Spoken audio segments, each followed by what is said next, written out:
Up until now, I really didn't have a problem with drinking whiskey out of a container that looks like this versus this.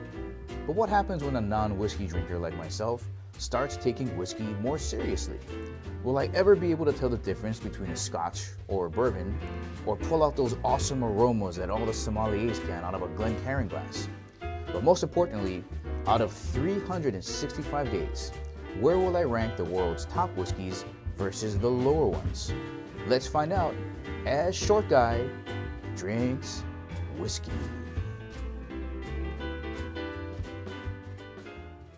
How's it going, everybody? Thank you for watching another episode of Short Guy Drinks Whiskey. Now, if you didn't see our last video, we compared the original Crown with the Black Label. Now, if you haven't had a chance to check out that video, I'll leave a link for it right up here. And out of the two, I prefer the Black Label. It tasted more sophisticated, a little bit more complex, and overall, I really liked it because it did remind me of the dollar shots from college. So tonight, we're going to stick with Crown Royal, but we're going to kick it up a notch. We're going to be having a look at Crown Royal Reserve.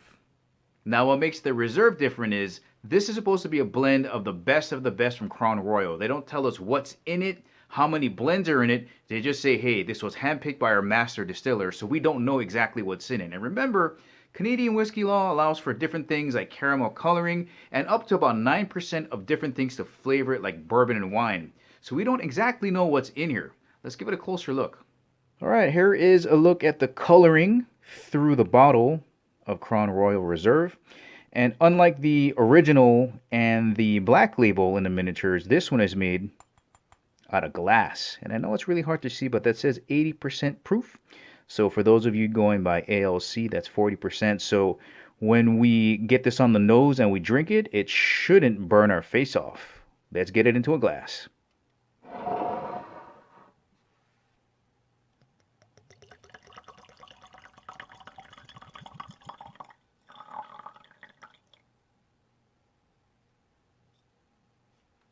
All right, we're going to let this sit for a while, but let's get a close-up of what that looks like in the glass. Nice coloring. All right, let's let that sit. All right, so one of the things I love to do is let the whiskey or bourbon or whatever it is sit for about 5 minutes. I leave the room, kind of come back and stand by the doorway to see if I can smell it. What I'm trying to see is how strong that aroma is. And honestly, with the Reserve, not a very strong smell. I literally got to get my nose like right over the top of the glass in order to smell it.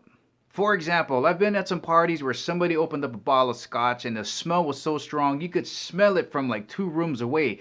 And that's important because you're pretty much going to taste what you smell.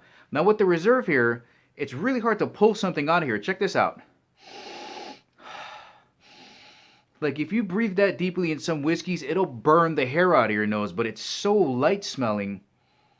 It's almost like a light beer. It's so crisp. I get that rye spiciness with a little bit of sweet, sugary brown sugar smell. But that's really about it. It makes me think this is going to be very smooth. Let's give it a taste.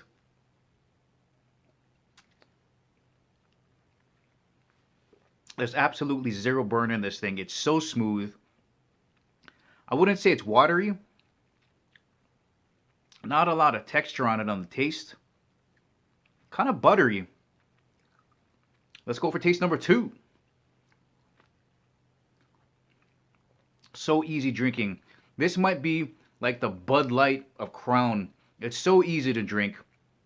Again, not saying that it's watery, but it stays on your tongue. It doesn't disappear. It's long lasting and it's easy to drink. This is not bad. So if I had to choose between the Crown Black Label and the Reserve, I'm going with the Reserve all the way. It's really easy to drink. It's not intimidating at all. It's not going to burn your face off. And then for something that's not very aromatic, because sometimes when people smell whiskey, they're like, oh, that's totally gross. You're going to be able to deal with the Reserve. When you drink it, I got a lot of that spicy rye in there, a little bit of brown sugar, and then when you swallow it, on the taste, it's a little bit buttery. Now, would I go and buy a bottle of this Crown Reserve? Absolutely.